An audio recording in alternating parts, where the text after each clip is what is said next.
नमस्कार दोस्तों, financial feed के इस नए एपिसोड में आप सभी लोगों का स्वागत है। आज हम बात करेंगे प्रधानमंत्री जीवन ज्योति बीमा योजना में जो 436 रुपए का बीमा है उसको क्लेम कैसे करें। दोस्तों, बहुत सारे लोगों के दिमाग में ये हमेशा डाउट रहता है कि बीमा तो ले लिया है, पैसे भी कट रहे हैं, प्रीमियम भी कट रहा है और हमारे पास पॉलिसी भी है, लेकिन अगर भगवान न करे ऐसी घटना हो जाती है तो उसको क्लेम कैसे करेंगे। दोस्तों, आज मैं इस वीडियो में स्टेप बाय स्टेप आपको ये बताऊंगा कि इस 436 रुपये बीमे को आपको क्लेम कैसे करना है। दोस्तों, सबसे पहले तो बीमित व्यक्ति की बैंक की आपको शाखा में जाना है। वहां सबसे पहले आपको क्लेम कम डिस्चार्ज फॉर्म भरकर अपनी ब्रांच में सबमिट करना होगा। दोस्तों, ये जो फॉर्म है बीमित व्यक्ति की मृत्यु के 30 दिनों के भीतर आपको अपनी जो बीमित व्यक्ति है उसकी ब्रांच में सबमिट करना होगा। दोस्तों, इसको याद रहे कि 30 दिनों के भीतर ही सबमिट करना है व्यक्ति की मृत्यु के। दूसरा दोस्तों ये है कि अगर आपने उसको सबमिट कर दिया है तो उसको भरना किसके द्वारा है। दोस्तों, इसको भरना है उसके नॉमिनी के द्वारा, जिसका भी नाम उस पॉलिसी में नॉमिनेशन में है उसके द्वारा इस फॉर्म को भरा जाना चाहिए। और इस फॉर्म को कैसे भरना है दोस्तों, मैं स्टेप बाय स्टेप आपको बताऊंगा कि इस फॉर्म को आपको कैसे भरना। बहुत ही इजी फॉर्म है, एक पेज का फॉर्म है जो मैं आपको अपनी मोबाइल स्क्रीन पर बिल्कुल ले चलता हूं और वहां पर आपको एक एक चीज बताऊंगा कि किस तरीके से आपको इसे भरना है। तो दोस्तों, चलते हैं अपनी मोबाइल स्क्रीन पर और देखते हैं किस तरीके से आपको एक एक चीजें इसमें भरनी है। दोस्तों, ये फॉर्म आपको बैंक से ही मिलेगा। आप इसमें देख सकते हैं कि इसमें साफ साफ लिखा हुआ है claim cum discharge form to be submitted preferably within 30 days of death. यानी कि जो व्यक्ति है उसकी मृत्यु के 30 दिन के भीतर आपको सबमिट करना है और नॉमिनी के द्वारा इसको भरा जाना चाहिए। आप देख सकते हैं कि सबसे पहले उसमें details of the disease member, जिस व्यक्ति की मृत्यु हुई उसकी डिटेल है, इसमें नेम लिखना है, उसका एड्रेस लिखना है, उसका times, city, village, name of district, state का नाम लिखना है, पिन कोड लिखना है, बैंक की, पोस्ट ऑफिस, अकाउंट नंबर आपको लिखना है, यहाँ पे डेट ऑफ डेथ लिखनी है, किस कारण मृत्यु हुई है वो चीज़ 7वें नंबर पे लिखना है, 8वें नंबर पे उसका डेथ का जो प्रूफ है वो अटैच करना है, 9वें नंबर पे आपको आधार कार्ड उसका देना है, 10वें नंबर पे आपको उसका पैन कार्ड देना है। दोस्तों, उसके बाद हम देखेंगे पार्ट 2 है जिसमें नॉमिनी की डिटेल्स आपको देनी है। इसमें आपका नॉमिनी का नाम 1 नंबर पे, 2 नंबर पे नॉमिनी की एज क्या है, तीसरे नंबर पे अगर वो नॉमिनी है तो माइनर है तो उसका अपॉइंटी कौन है उसकी डिटेल आपको देनी है। दोस्तों, बीच की जो चौथे, पाँचवें और जो ये पॉइंट है उनको छोड़ देना है। छठे नंबर पे आप देखेंगे तो क्या संबंध है नॉमिनी का जो व्यक्ति एक्सपायर हो गया है उससे, वो डिटेल आपको देनी है। कॉन्टैक्ट मोबाइल नंबर लिखना है, कॉन्टैक्ट ईमेल आईडी लिखनी है और कॉन्टैक्ट एड्रेस आपको यहाँ पे लिखना है। देखिए, बहुत कॉमन जानकारियाँ हैं जो आपको डालनी है यहाँ पे। उसके बाद आप आगे देख सकते हैं, यहाँ पे आप देखेंगे कि उसकी बैंक की डिटेल आपको देनी है, जो भी नॉमिनी है उसका अकाउंट नंबर, उसके बैंक का नाम, उसका आईएफएस कोड, नॉमिनी का आधार नंबर, नॉमिनी का पैन नंबर और केवाईसी डॉक्यूमेंट अटैच करना प्रूफ के लिए। यहाँ पे एक डिक्लेरेशन है कि भाई जो भी मैं चीज़ें आपको जानकारी दे रहा हूँ वो सही है, जो भी डॉक्यूमेंट आपको सबमिट कर रहा हूँ वो जेन्युइन है।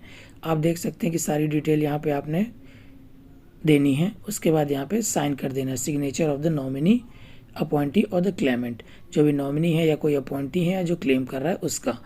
नीचे आप देख सकते हैं कि किस तरीके के अटैच्ड डॉक्यूमेंट आपको और सबमिट करना है।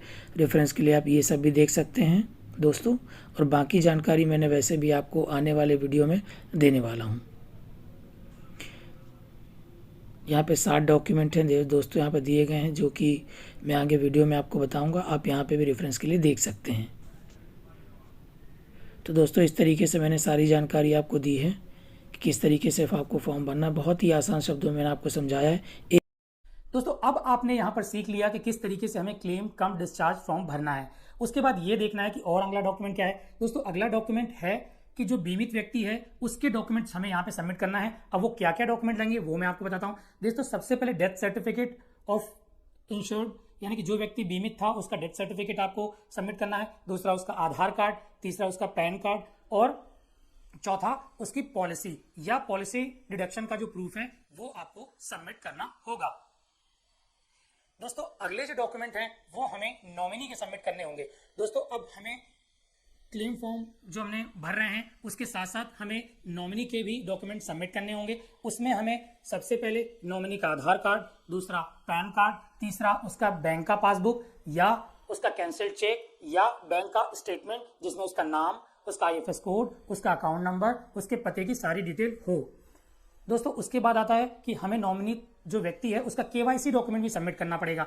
दोस्तों केवाईसी डॉक्यूमेंट में उसका आधार कार्ड, उसका पैन कार्ड, उसका वोटर आईडी, उसका पासपोर्ट, उसका ड्राइविंग लाइसेंस, ये सारे ही डॉक्यूमेंट वैलिड हैं। इसमें से वो डॉक्यूमेंट सबमिट करके अपने सारे डॉक्यूमेंट को सबमिट करके क्लेम को आगे बढ़ा सकता है। दोस्तों इस तरीके से मैंने जो डॉक्यूमेंट सबमिट करने हैं वो आपको बता दिए हैं।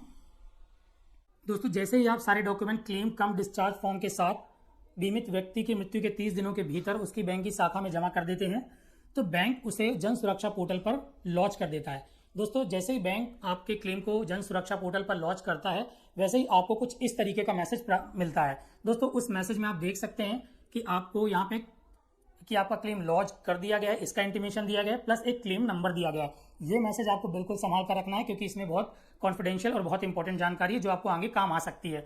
दोस्तों यहाँ पर आपने देखा अगर आपको यह मैसेज मिल गया है मतलब बैंक ने बहुत अच्छे से आपका काम कर दिया है और आपके क्लेम को सही टाइम पर लॉन्च कर दिया है। दोस्तों जैसे ही आपका क्लेम एक बार लॉन्च हो जाता है तो समय समय पर अगर किसी तरीके की क्लेम से संबंधित क्वेरी आती है तो बैंक आपको टाइम टू टाइम इन्फॉर्म करता रहता है और अगर किसी भी तरीके की कोई क्वेरी नहीं आती तो कुछ ही दिनों में आपका क्लेम सेटल हो जाता है और नॉमिनी के खाते में सेटलमेंट की राशि आ जाती है। तो दोस्तों आपने देखा कितना आसान है प्रधानमंत्री जीवन ज्योति बीमा योजना की क्लेम प्रोसेस। तो बिल्कुल दोस्तों आपने अगर इस पॉलिसी को नहीं लिया है तो आप खुद भी इस पॉलिसी को लें, अपने परिवार, अपने संबंधी, अपने रिश्तेदारों को भी इस पॉलिसी के बारे में अवेयर करें। तो दोस्तों इस पॉलिसी के क्लेम से संबंधित जितनी भी जानकारी थी लगभग मैंने आपको सारी देने की कोशिश की है। आपको ये वीडियो कैसा लगा मुझे कमेंट करके बताएं और इस वीडियो को लाइक करें और इस वीडियो को शेयर करें, मेरे चैनल को सब्सक्राइब करें और बेल आइकन दबाना बिल्कुल ना भूलें जिससे जब भी मैं कोई नया वीडियो या अपडेट डालूं तो आपको उसकी नोटिफिकेशन मिलती रहे। तो दोस्तों मिलते हैं अगले वीडियो में, तब तक के लिए नमस्ते,